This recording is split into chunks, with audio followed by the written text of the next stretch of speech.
100세 시대 우리 삶의 질을 결정짓는 가장 중요한 게 뭘까요? 아마 많은 분들이 내 두 발로 자유롭게 걷는 능력을 꼽으실 겁니다. 하지만 무릎이 아프기 시작하면 이제 나이 탓이구나 하고 쉽게 포기해버리곤 하죠. 오늘 무릎을 단순히 달아 없어지는 소모품이 아니라 근육과 균형을 통해 얼마든지 다시 세울 수 있는 정교한 건축물이라는 새로운 관점으로 한번 들여다보겠습니다. 자, 시작하기 전에 이거 하나는 확실히 짚고 넘어가야겠습니다. 바로 나이 들어서 아프다는 생각인데요. 사실 이 생각만큼 우리를 무력하게 만드는 것도 없거든요.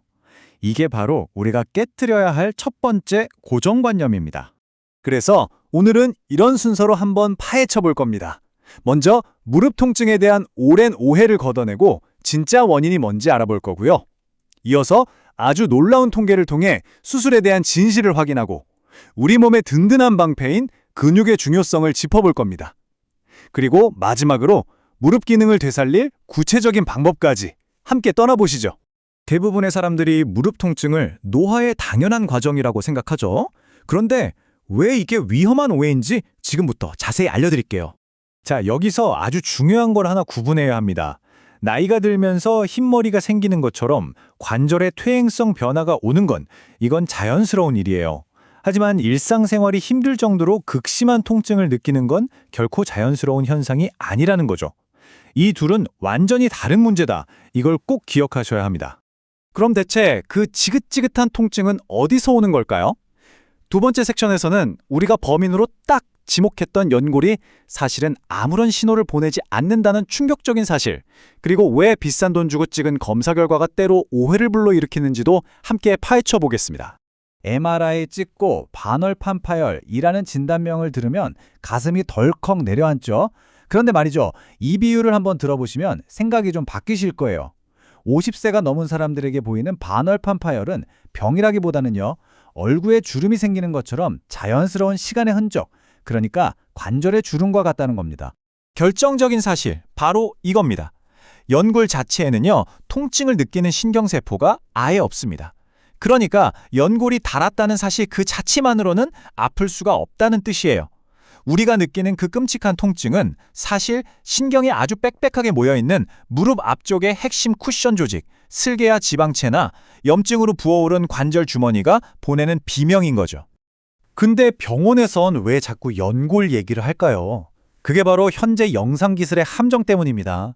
눈에 보이는 걸 설명하기가 가장 쉽기 때문이죠. MRI는 너무 정밀해서 통증과는 상관없는 자연스러운 노화 과정까지 전부 질환으로 잡아내서 괜한 불안감만 키우는 경우가 많아요. 그래서 사진은 심각한데 안 아픈 사람, 사진은 멀쩡한데 죽도록 아픈 사람이 생기는 겁니다. 자, 이제 아마 오늘 내용 중에 가장 깜짝 놀라실 만한 통계를 보실 시간입니다. 무릎이 아프면 결국 수술해야 한다는 생각, 과연 사실일까요? 이 질문 여러분은 어떻게 생각하세요? 아마 많은 분들이 아이고 결국엔 수술밖에 없지 이렇게 생각하실 텐데요. 과연 그럴까요? 정답은 바로 이 놀라운 숫자 95.8% 안에 있습니다. 이게 무슨 말이냐면요. 무릎 통증을 겪는 분 100명 중에 거의 96명은 수술 없이 보존적인 관리를 통해서 자기 무릎으로 충분히 살아갈 수 있다는 겁니다. 그러니까 인공관절 수술이 꼭 필요한 경우는 5%도 안 된다는 뜻이죠. 심지어 흔히 하는 관절경 수술에는요, 이런 역설이 숨어 있습니다. 노화 때문에 자연스럽게 찢어진 반월판, 그러니까 관절의 주름을 잘라내면 어떻게 될까요?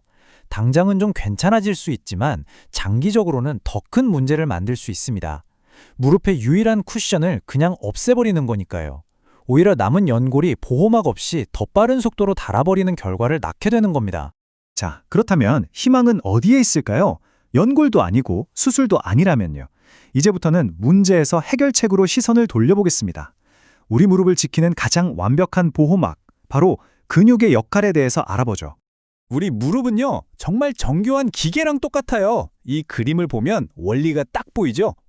허벅지 근육인 대퇴사두근이 엔진처럼 힘을 만들면 무릎뼈인 슬개골이 지렛대가 돼서 힘의 방향을 바꿔주고 슬개건이하는 벨트가 이 힘을 전달해서 앵커인 정강이 뼈에 딱 연결됩니다. 이 네 가지가 완벽하게 조화를 이룰 때 우리는 부드럽게 걸을 수 있는 겁니다. 그리고 이 시스템에서 근육이 하는 역할은 바로 완벽한 충격 흡수 장치, 그러니까 자동차 서스펜션 같은 겁니다.